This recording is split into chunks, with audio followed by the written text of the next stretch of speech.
சாய்ராம். ஜெய் ஜெய் சாய்ராம். குருவே சரணம். குரு கடாட்சம். மூச்சை மட்டும் கவனி, ஞானி ஆகலாம்.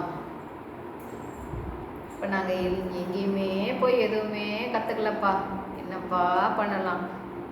நம்மளுக்கு டைமும் இல்லை, எங்கேயும் போய் கற்றுக்கவும் இல்லை. அப்படிங்கும்போது என்ன பண்ணலான்னா, அமைதியாக உட்காந்துட்டு மூச்சானது உள்ளே போயிட்டு போயிட்டு வந்துட்டுருக்கு இல்லைங்களா, அதை மட்டும் கவனிக்கணும். எந்த சிந்தனையும் ஓட விடாமல் இந்த மூச்சை மட்டும் கவனிக்கணும். மூச்சை மட்டும் கவனிக்கும் போது என்ன ஆகும்னா, மூச்சினோட அளவு சேஞ்ச் ஆகும். சரிங்களா? காலையில் எழுந்திரிச்ச உடனே உட்காந்துட்டு ஒரு 5 நிமிஷம் அப்படியே அமைதியாக உட்காந்துட்டு அப்படியே மூச்சை மட்டும் கவனித்தா போதும். மூச்சே குரு, நம்முடைய குரு வந்து மூச்சே தான். இந்த மூச்சே நம்மளை வந்து அடுத்தடுத்து என்ன பண்ணுறது அப்படின்னு நம்மளை அதுவே வழிநடத்தி கூட்டிகிட்டு போயிட்டே இருக்கும். முதல்ல நாம் அதுக்கு முயற்சி பண்ணுறோமா இல்லையான்னு பார்ப்போம் இல்லைங்களா. நம்ம மூச்சை கவனிக்கணும், கூடயே மனதை தூய்மையாக வச்சுக்கணும். மனதையும் தூய்மையாக வைத்து கொண்டு நாம் பயிற்சியையும் பண்ணும்போது அது தீயாக வேலை செய்யும். உள்ளுக்குள்ளே இப்போ தான் தீயாக வேலை செய்யும். இப்போ நாம் என்ன பண்ணலாம்? முதல்ல பயிற்சி பண்ண ஆரம்பிக்கும் போதே எங்கே கிளாஸ்க்கு போனாலும் சொல்லிடுவாங்க, இதை கடைப்பிடிக்க வேண்டியது அவசியம் அப்படின்னு சொல்லிடுவாங்க. அப்போ என்ன பண்ணணும்? இவ்வளோ நாள் நம்ம எப்படி இருந்தோம், என்ன ஏது அதெல்லாம் பார்க்காம இனிமே நாம் எப்படி நடந்துக்கணும், கொஞ்சம் கொஞ்சமாக நம்மளை நாம் சேஞ்ச் பண்ணிக்கலாம்.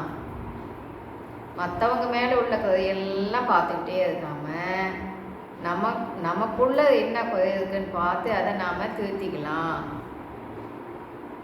நம்ம மற்றவங்களெல்லாம் சொல்லி திருத்த முடியுமான்னா முடியாது.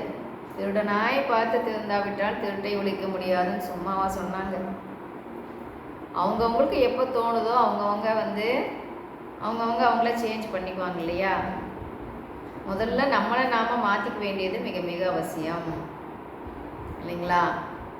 பெரியவா வந்து ஒரு தடவை ஒரு குழந்தைய கூட்டிகிட்டு போனாங்களாம் பெரியவா கிட்ட, காஞ்சி மகா பெரியவா கிட்ட. இவ அடிக்கடி சக்கரை சாப்பிட்டுட்டே இருக்கா சாமி, உங்களுக்கு எடுத்து சொல்லுங்கோ சாப்பிடக்கூடாதுன்ட்டு அப்படின்னு கேட்கவும், 4 நாள் கழித்து வாமா அப்படின்னு அனுப்பி விட்டுட்டாங்களாம். திரும்ப 4 நாள் கழித்து வந்த உடனே, சக்கரை வந்து சாப்பிடாத கண்ணு, ரொம்ப சாப்பிட்டா உடம்புக்கு கெடுதல் அப்படின்னு அப்போ தான் பெரியவா சொன்னாராம். ஏன்னா முதல்ல அந்த பழக்கத்தை நம்மளால் முடியுதா, கையாள முடியுதா அப்படின்னு பார்த்துண்டு அந்த குழந்தைக்கு நாம் சொல்லலாம், அந்த தகுதி என்னிடத்தில் உள்ளதா, அந்த குழந்தைக்கு தொழுகின்ற தகுதி என்னிடத்தில் உள்ளதா, முதல்ல அதை சாப்பிடாம என்னால் இருக்க முடியுதா அப்படின்னு நாம் டெஸ்ட் பண்ணிவிட்டு பெரியவா வந்து அதுக்கப்புறமா அந்த குழந்தைக்கு அட்வைஸ் பண்ணாங்களாம். அதை போல் நாம் என்ன பண்ணணும், முதல்ல நம்மக்கிட்ட இருக்கிற குறையெல்லாம் வந்து கொஞ்சம் கொஞ்சமாக சேஞ்ச் பண்ணணும், விடணும், குறைய விடணும் இல்லைங்களா. குறையெல்லாம் நிறைகளாக மாற்றணும். அதுக்கப்புறம் தான் வந்து நம்ம மற்றவாளை, அப்பயும் மற்றவாளை திருத்த முடியுமான்னா முடியாது. நம்மளை மட்டும் நாம் மாற்றிக்கலாம். அவங்கவுங்க எப்போ அவங்கவுங்களுக்கு அந்த டைம் வருதோ அப்போ தான் அவங்க சேஞ்ச் ஆவாங்க. அது முடிக்க நாம் பேசலாம், எனர்ஜி தான் வேஸ்ட். ஏன் வந்து நம்ம கத்தி எனர்ஜியை வேஸ்ட் பண்ணுவான்னு சொல்லுங்க பார்க்கலாம். அமைதியாக இருந்துடலாமா? எனர்ஜி வேஸ்ட் எதுக்கு? கத்தி டென்ஷன், பிபி, சுகர் அப்படின்னு ஏதேதோ லைனாக வந்துட்டுருக்கு இல்லையா. அப்போ நம்ம என்ன பண்ணலாம்? முதல்ல நம் மன தூய்மை மிக மிக முக்கியம். மனதை தூய்மையாக வைத்துக்கொள்வோம். அனைவரிடமும் அன்பை காட்டுவோம். அன்பு என்பது அலாவுதீன் அற்புத விளக்கு. சரிங்களா? நம்ம எந்த அளவுக்கு அன்பை கொடுத்துட்டே இருக்கோமோ அந்த அளவுக்கு நம்மளுக்கு என்ன ஆகும், உள்ளுக்குள்ள செல்ஸ் எல்லாம் நல்லா சக்தி மிக்க செல்ஸாக சேஞ்ச் ஆகிக்கிட்டே இருக்கும். நம்ம என்ன பண்ணுறோன்றது முக்கியம் இல்லை. நம்ம எந்த அளவுக்கு மனசு தூய்மையாகிக்கிட்டோம், எந்த அளவுக்கு வந்து மற்றவங்க கிட்ட எல்லாம் அன்பை மட்டும் காட்டுறோம், சேவை மனப்பான்மையோடு நம்ம செஞ்சிட்ருக்கோம் அப்படின்னு எல்லாம் பார்ப்பார் பகவான்.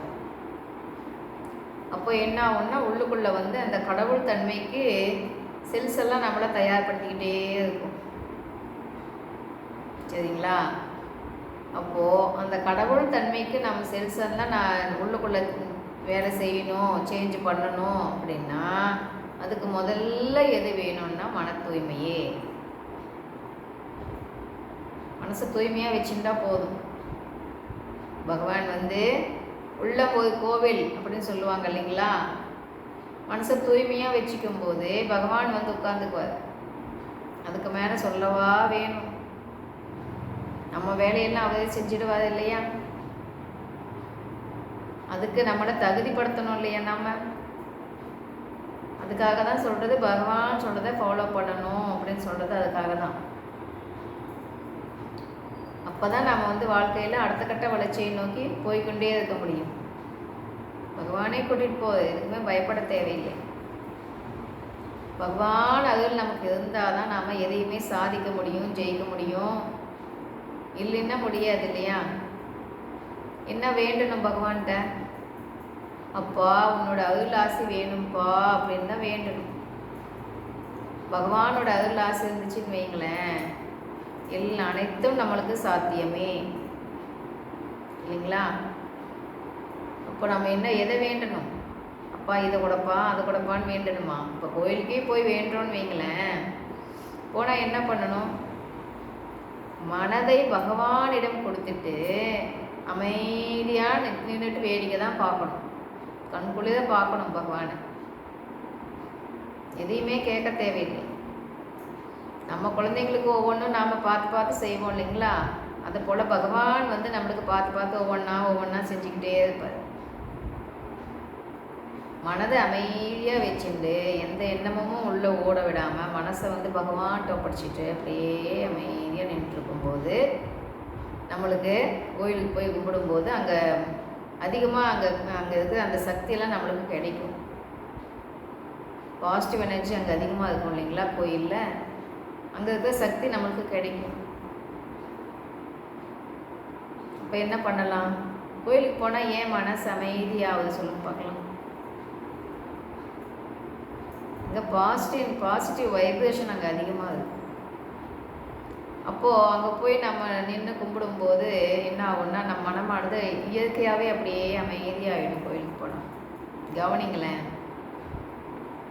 அப்படி அமைதியான மனநிலையில் வைத்து கொண்டு நாம் அப்போ என்ன நினைக்கிறோமோ அதை டக்குன்னு ஏன் போய் கும்பிட்டுட்டு வந்தால் எப்படி நடக்குது?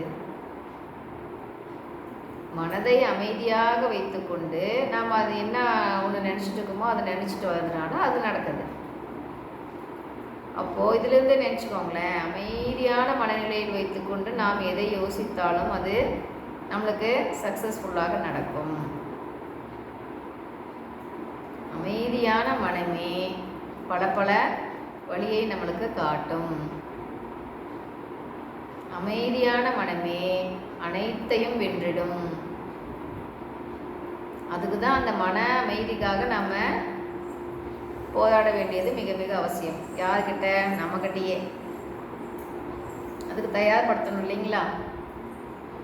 மனமானது தூய்மை ஆயிடுச்சுன்னு வைங்களேன், மனம் அடங்கிடும். அதுக்கு தான் வந்து மன தூய்மைப்படுத்துங்க, மனசை தூய்மைப்படுத்துங்கன்னு சொல்லிகிட்டே இருக்கிறது. அதனால தான் அதை பண்ணாலே போதும். வாழ்க்கையில் நாம் எல்லாத்துலேயுமே நம்ம ஜெயிச்சிடலாம். சரிங்களா? இப்போ பகவான் என்னென்ன சொல்கிறாரோ அது எல்லாம் ஃபாலோ பண்ணுவோம். விடாமல் பயிற்சி பண்ணுவோம். விடாமுயற்சி வெற்றி கொடுக்கும். வெற்றி நிச்சயம். பாய். கேட்டதுக்கு நன்றி.